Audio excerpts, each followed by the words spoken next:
आप देख रहे हैं एमपी न्यूज़ नेशन, बात सिर्फ सच की।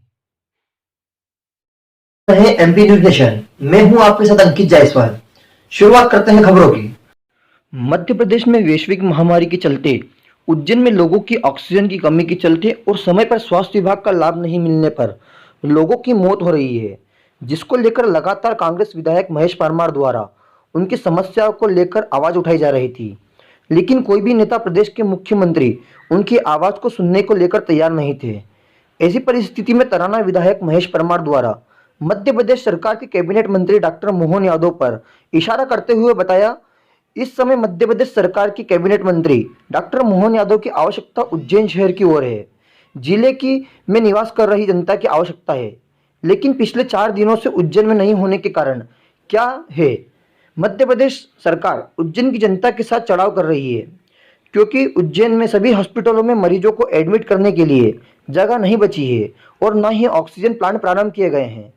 इस भूख हड़ताल में महेश परमार विधायक के साथ पार्षद बीनू कुशवाहा, कांग्रेस नेता अजीत सिंह ठाकुर, युवक कांग्रेस अध्यक्ष चंद्रभान सिंह चंदेल, कमल चौहान मौजूद थे। महीने से जो मौत का मंजर चल रहा है पूरे उज्जैन जिले में, पूरे मध्य प्रदेश में, मेरे विधानसभा क्षेत्र तराने में, आप देख रहे हैं आरडी गाड़ी चले जाओ, शरग हॉस्पिटल चले जाओ, माधवनगर चले जाओ, पूरे सब तरफ ऑक्सीजन की कमी मध्य प्रदेश सरकार के खिलाफ बैठे हैं माननीय मुख्यमंत्री जी को जगाने के लिए। जब आपने पिछली बार 1 वर्ष पहले ये कोरोना महामारी आई थी तो आपने उस समय कहा था कि कोरोना नहीं डरो ना है, मामूली सर्दी जुकाम है, लेकिन आज घड़ियाली आंसू बहा रहे हैं। आपने मुख्यमंत्री जी 7 ऑक्सीजन प्लांट का पूरे मध्य प्रदेश में दावा किया था और भूमि पूजन किया था, वो प्लांट ऑक्सीजन के कहाँ हैं? आज ऑक्सीजन के कारण भोली भाली जनता की जाने जा रही है, कोई सुनने वाला नहीं। खुद ही जो मरीज हैं उनको खुद को ही बाटले उठा के भागना पड़ रहा है, बेड नहीं मिल रहे हैं, इंजेक्शन नहीं मिल रहे हैं। तो हम मध्य प्रदेश की गूंगी और बहरी सरकार, मुख्यमंत्री शिवराज सिंह जी चौहान और इनका पूरे मंत्रिमंडल का और यहाँ के प्रभारी मंत्री जी का ध्यान इस तरह आकर्षित करना चाहते हैं इस धरने के, इस उपवास के माध्यम से, कि हमने खूब इस समय हम राजनीति करना नहीं चाहते। ये हमारा कोई राजनीति करना का उद्देश्य नहीं कि बाबा साहब की मूर्ति के यहाँ बैठे तो हम राजनीति करें।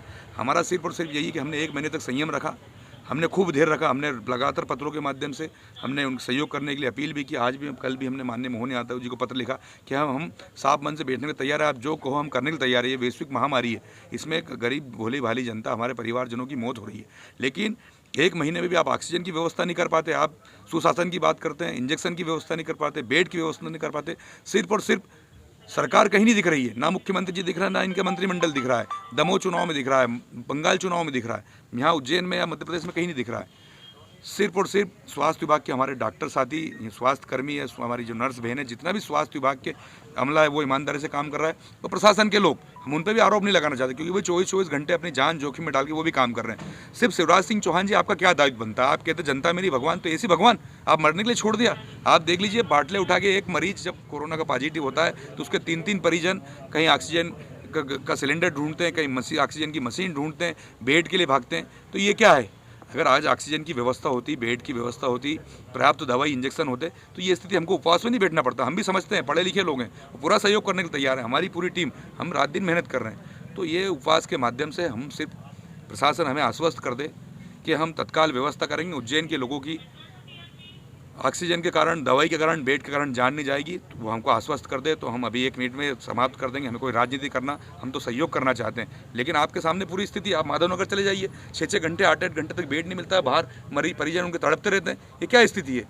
तो हम मजबूरीवश, इसमें कोई राजनीति नहीं है, भगवान महाकाल साक्षी, इस बात के लिए हमने खूब धैर्य रखा और अब हमारा धैर्य टूट चुका है। तो हमारे पास करने के लिए कुछ नहीं है। हमारे जो साथी है कांग्रेस पार्टी के लोग और हम जितने भी समाजसेवी लोग हैं वही मेहनत कर रहे हैं, तो ये उपवास हमें करना पड़ रहा है। हमारे साथी अजीत सिंह जी, बीनू कुशवाहा जी, चंद्रभान जी और हम सब लोग बैठे हैं और सरकार को जगाने का प्रयास कर रहे हैं। इस आपके माध्यम से मुख्यमंत्री जी कुंभकर्णी नींद से जाग जाएँ।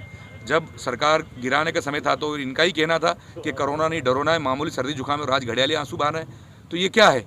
इनकी कथनी और करनी में अंतर। इस समय भी हम तो जब इनकी कमी पूरी हो जाए, इंजेक्शन पर्याप्त मात्रा में आ जाए, बेड हो जाए, तो हम तो तत्काल अभी उठ जाएंगे, कोई दिक्कत नहीं, कोई भी आदि। लेकिन सुधार होना चाहिए, जनता को इस तरह हम तड़पते हुए नहीं देख सकते। आप पूरे कहीं भी देख लीजिए, मेरे विधानसभा क्षेत्र तराना और पूरे जिले में, उज्जैन में, तो आप स्थिति आपके सामने के माध्यम से, मीडिया तो, सोशल मीडिया और प्रिंट मीडिया तो लगातार 24 घंटे जो तस्वीर है सामने वो दिख रही है, वो दिख रहा है, आपके माध्यम से लोग देख ही रहे हैं। तो हम उपवास पर बैठे हैं और जल्दी सुधार हो, यही सरकार से प्रार्थना है। विधायक जी वहाँ चले जाते हैं ऑक्सीजन के लिए, रात को 12 बजे 2-2 बजे उनके परिजन भटकते रहते हैं, कभी राघो पिपलिया जाते हैं, कभी ताजपुर के वहाँ जाते हैं, बट जो समाज सेवी बंधु हैं वही सेवा कर रहे हैं और जो अपने स्तर पे जो लोग जुटा पा रहे हैं वो ऑक्सीजन। आज प्राइवेट हॉस्पिटल में देख लीजिए, लाखों रुपए देने के बाद भी किस तरह से बेड बेच रहे हैं। ये सुशासन है। 2-2 लाख, 3-3 लाख, 4-4 लाख रुपए खर्च करने के बाद भी उनको स्वास्थ्य सुविधाएं नहीं मिल रही है। किसी भी हॉस्पिटल में आप चले जाएंगे तो एक ही बात होगी कि भैया हमारे यहाँ ऑक्सीजन नहीं, आपकी खुद की ऑक्सीजन लेकर आओ। तो ये क्या स्थिति है? कभी रात को 2 बजे किसी परिजन का फ़ोन आता है कि देशमुख में आधे घंटे की ऑक्सीजन है, कभी पाटीदार का फ़ोन आता है, कभी संजीवनी का फ़ोन आता है, कभी आरडी गाड़ी से फ़ोन आता है, कभी चरक से फ़ोन होता है। तो ये क्या है? पूरी स्थिति आपके सामने है। कभी अपोलो से कि आज ऑक्सीजन नहीं है। तो पूरे शहर की ये स्थिति है। सरकार जिम्मेदार है, शिवराज सिंह जी चौहान जिम्मेदार है, इनका पूरा मंत्रिमंडल जिम्मेदार है। उनको व्यवस्था करनी चाहिए। अगर आज 1 साल में भी आप ऑक्सीजन की व्यवस्था नहीं करा पाए, पर्याप्त दवाई की व्यवस्था नहीं कर पाए, बेड की व्यवस्था नहीं कर पाए, तो इसके लिए कौन जिम्मेदार है? सिर्फ और सिर्फ मध्य प्रदेश की सरकार जिम्मेदार है, मुख्यमंत्री शिवराज सिंह जी चौहान जिम्मेदार है और इनका मंत्रिमंडल जिम्मेदार है।